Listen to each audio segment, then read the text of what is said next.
Well, I don't. I think we have in the past tended to think of the world as distance and non-distance. I think that polar picture is going to disappear. You now will have a complete spectrum of possibilities. You'll have the distant student. You'll have the student who lives in the neighborhood. Neighborhood meaning maybe 100 miles away from campus, and can be treated differently. And then you'll have the campus student who's a traditional resident student. The same tools, the online learning tools, will apply to all of these people. So it will not be that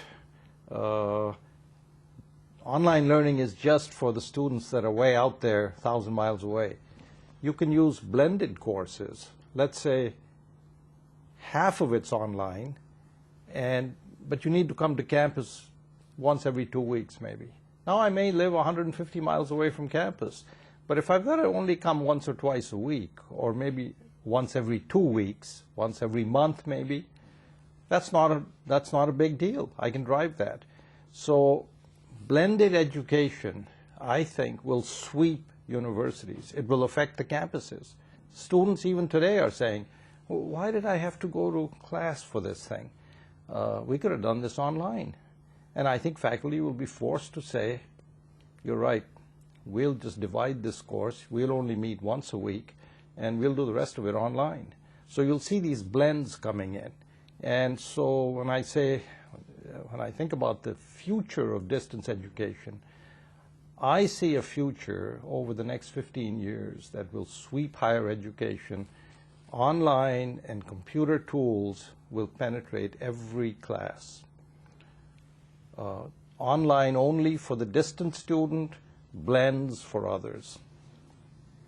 Well, I think it still is going to be about flexibility for students. And in fact, when I think about the future of distance ed, if you were to ask me that 5 years ago, I would have said, well, it's going to be students who don't come to our campus.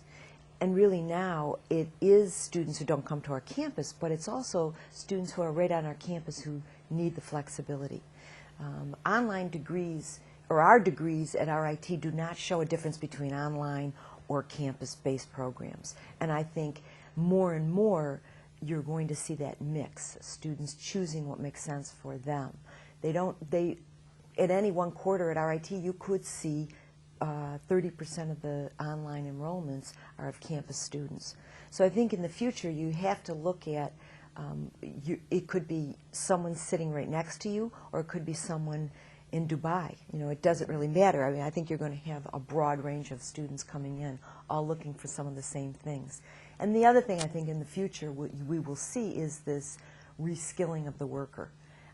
Right now, we are focused on degree programs, but we're starting to look at certificate programs. We're starting to look at clusters of courses that are customized for corporations that want their workers to be reskilled in a certain way.